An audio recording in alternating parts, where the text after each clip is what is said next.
Eu sei que todos nós queremos respostas e a gente está buscando isso de um jeito ou de outro, aqui ou ali, nessa ou naquela linguagem. E aí uma linguagem tem mais a ver com o que eu quero ouvir e outra linguagem tem mais a ver com o que você quer ouvir. E aí depois a gente se cansa e a gente vai buscar de outras maneiras. Está todo mundo buscando. Ninguém encontrou nada, ou pelo menos ninguém encontrou o que busca exatamente, não é? Eu não acredito naquelas pessoas que dizem assim: sou absolutamente feliz, tá tudo certo, nada tá fora do lugar. Aliás, eu acredito quando uma pessoa diz que neste momento tá tudo bem, tô feliz, as coisas estão no lugar, porque existem fases na vida em que tudo parece favorável, os ventos favoráveis, os caminhos lineares, as relações perfeitas, tá tudo bem, saúde perfeita, claro. Só que não há nenhuma garantia, aliás, não há nenhuma evidência de que permanecerá assim. Eu não quero ser desanimador aqui. É por isso que eu sou inquieto com essas mensagens positivistas de autoajuda, dizendo, não, porque existe o paraíso, o mundo perfeito, é só você cumprir os passos, os rituais, as regras, seguir esse ou aquele caminho, e então...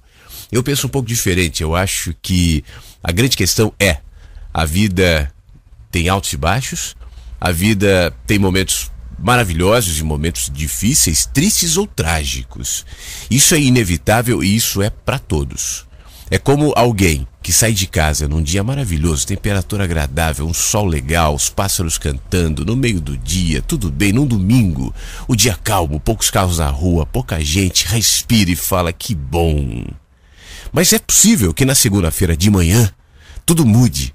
Aquela frente fria chegue, os raios e trovões aconteçam, o dia escureça às 7 da manhã, o temporal caia, as ruas inundem. Naquele mesmo cenário, tudo mudou. Agora ele vê o engarrafamento, as pessoas caminhando. É o mesmo cenário. E isso é inevitável. Ontem estava tudo diferente, a vida é assim. E se aquele que saiu na segunda-feira de manhã se assustar com aquilo que viu, porque prometeram para ele que seria sempre domingo à tarde, ele vai voltar correndo para casa. Ou ele vai sentir que há alguma coisa errada, ou no mundo, ou na vida, ou nele. E tem muita gente que pensa assim: o erro foi meu. Se no domingo, ao me deparar com o sol maravilhoso, com um dia lindo, quente e tal, eu tivesse feito determinado ritual, os passos, sei lá o que, para que o dia permanecesse assim, provavelmente teria permanecido. Foi porque eu não fiz. Eu estou sendo punido. E esse vai viver com culpa. Até que na terça-feira o tempo muda. E aí a felicidade retoma, tá vendo? Era isso mesmo, era o ritual. Mas na quarta pode ser que mude de novo. Tem gente que pensa assim, tudo bem. É o jeito de cada um de ver. Isso não tem a ver com fé ou não fé, é o olhar de cada um. Então nós temos os nossos olhares e a gente vai condicionando as dores, as tragédias aos movimentos divinos, muitas vezes. Ou a nossa própria culpa, só. Que infestações de pulgas ou ratos, só que dias nublados e tristes, só que frio, só que morte, só que perda, só que momentos de fases na vida mais pesados, poxa, são inevitáveis. Para mim, para você, para o cara do canal no YouTube, para todo mundo. Acontece. E quanto mais a gente viver tentando negar isso, ou superar isso, ou ultrapassar essa realidade, mais difícil, mais frustrado, mais pesado vai ser viver. Até porque a gente caminha para um ponto onde a vida, pelo menos a vida, o vigor, a saúde, enfim, isso vai se deteriorar. Pode ser que não aconteça contigo se você morrer jovem, mas se você não morrer jovem, a outra alternativa é envelhecer. E no envelhecimento, tudo que chega na velhice. Mas obviamente que isso não está reservado só à velhice. Enquanto a velhice não chega, mesmo que você tenha saúde, na vida, na faculdade, no trabalho, no casamento, nas amizades, contigo mesmo, né, haverá altos e baixos. Portanto, o que a gente faz quando a gente enfrenta os baixos? Eu tenho um texto no meu livro O Menino que Anseia pelo Céu, que chama Quando a Vida Sai dos Trilhos. É um texto curto e eu quero compartilhar com você.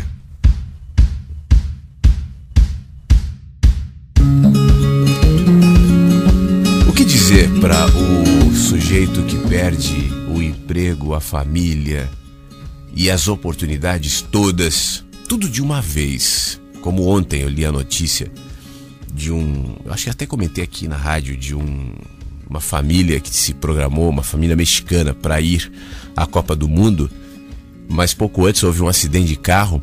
A mulher e os 2 filhos pequenos estavam no carro na Flórida e morreram. Sobrou o marido. E ele resolveu que, por homenagem à família, que sonhava muito com essa viagem à Rússia, ele cumpriria todo o roteiro, levaria alguns amigos, faria essa viagem. Eu fiquei pensando, que situação, que dor. O que dizer para um cara desse? Você vai dizer o quê? Seja forte para ele? Ou para uma mãe, por exemplo, que acaba de descobrir que o filho tem uma grave doença? Isso é quase desconsiderar a dor humana, especialmente potencializada nos corações das mães ou dos pais, né? Convencer quem seguia feliz pela estrada da vida e teve que interromper a viagem porque o carro quebrou, que logo o mecânico vai chegar e tá ali, ó. Isso pode se alimentar uma esperança que talvez se frustre. Para quem chegou até aqui procurando saber por que as portas se fecham, eu vou logo adiantando que eu não tenho respostas. Karma, provação, castigo, lição, plano divino, aleatoriedade. Eu não gosto de nada disso. Isso é tudo muito definido, é tudo muito pronto. Nada disso me convence. Eu não acredito em cartilhas, em manuais que funcionam igualmente para todos. Afinal, cada dor é cada dor. Mas isso não me impede de notar algumas coisas interessantes. Talvez valha a pena a gente pensar. Por exemplo, eu nunca vi uma porta se fechar sem que outras estejam abertas. Quando eu percebo que cheguei ao fim de determinada estrada, por mais que eu lamente, mudo a perspectiva do olhar e percebo que há outros caminhos. Sempre. Aí eu entendo que eu só encontrei aqueles caminhos porque eu cheguei naquele ponto da estrada que me gerou até dor e frustração. Uma outra coisa que eu notei: por mais doloridas que sejam as experiências, eu nunca vi nenhuma dor maior do que aquela que é possível suportar, por mais dolorida. Porque é o seguinte: se eu me imaginava antes vivendo aquele acontecimento, aquela dor, a sensação que eu tinha é que não daria. Por exemplo, eu falei, eu não consigo imaginar aquele pai que perdeu os filhos, né? Agora, eu não sei direito a razão, mas no meio do fogo, no meio de uma dor que, por exemplo, eu temia viver, e ao vivê-la, eu me senti estranhamente forte. É claro que dói, uns dias parecem piores que outros. Mas vem cá, como é que a gente explica essa condição que, apesar do choro, suporta? Quando achava que não daria mais, simplesmente deu. Sempre que portas se fecham, eu sinto que eu fiquei de alguma maneira mais forte, um pouco mais experiente. Eu aprendi que, se souber extrair de alguma maneira, e isso é um movimento só meu, força dessa fraqueza, eu começo a lidar com um certo tipo de poder que só existe quando eu me esvazio de qualquer complexo de superioridade, de grande potência, de invencibilidade.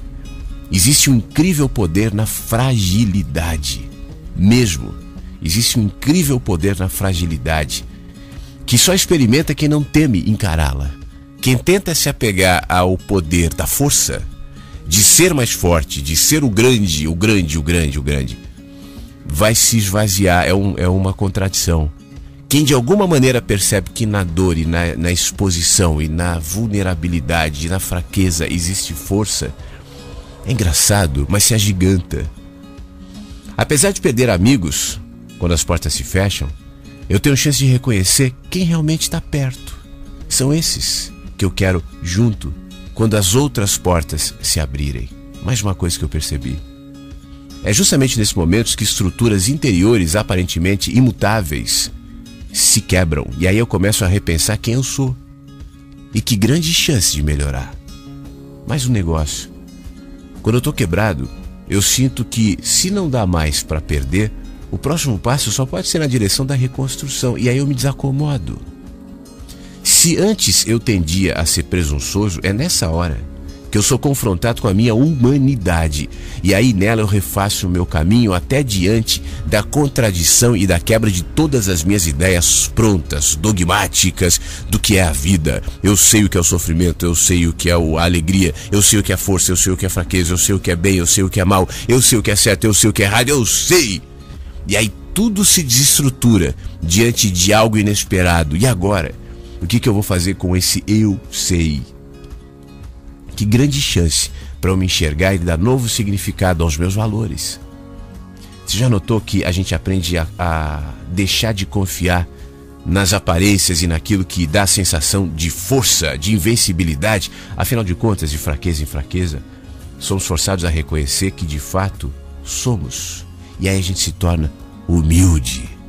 E na humildade o nosso ponto de observação, a nossa perspectiva é mais ampla do que aquele que tenta enxergar acima de todos e na realidade só se apequena. Já notou ou não? Eu relativizo os estereótipos do poder e eu desloco o meu olhar para o que realmente vale, o que a gente tem falado sempre aqui na rádio. O que vale é o essencial. Eu desloco o meu olhar, pelo menos eu tenho essa possibilidade de deslocar das distrações que me seduzem e agora eu foco no que de fato vale. E geralmente, e quase sempre, está ligado ao simples e ao essencial. Outra coisa, quando as portas se fecham, eu fico triste, eu perco o humor. Claro, fico de mau humor, a minha esperança diminui. Isso pode durar muito tempo, inclusive. Agora, é difícil explicar a razão de que depois de um tempo, não se estipula exatamente quanto, existe uma renovação. Eu acordo em determinado dia renovado, cheio de inexplicáveis esperanças, de boas ideias, de inspirações. Quando eu fico fraco, quando eu me percebo fraco, de alguma forma eu aprendo a confiar numa dinâmica silenciosa, que eu chamo de dinâmica da vida. E aí eu tenho a chance de entender que eu sou humano, mas ao mesmo tempo conectado a esse fluxo natural da vida, ao poder que simplesmente é e que se projeta em simplicidade e em silêncio e em sabedoria, nas dinâmicas que muitas vezes eu chamo de cruéis, de inexplicáveis, aquelas que eu não entendo, mas que estão em tudo, nos animaizinhos, no universo, nas galáxias, nos planetas, no meu corpo, em tudo. E, sem as minhas armas, eu olho no espelho e reconheço que a minha maior virtude é ser humano que é e deu. Para quem veio aqui na rádio, por exemplo, em busca de respostas definitivas, eu sinto dizer que eu não tenho.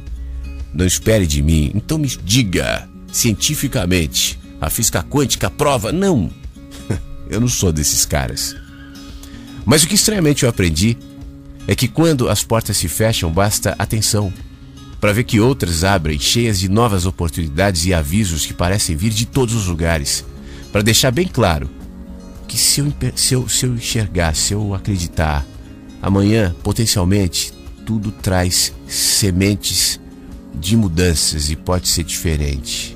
E que apesar dos pesares entre vida e morte, entre nascimento e a ida, entre os ciclos naturais da existência que estão inexoráveis no meu caminho, eles podem de alguma maneira me moldar, me tocar, me tornar um cara melhor. E essa escolha é absolutamente minha e sua.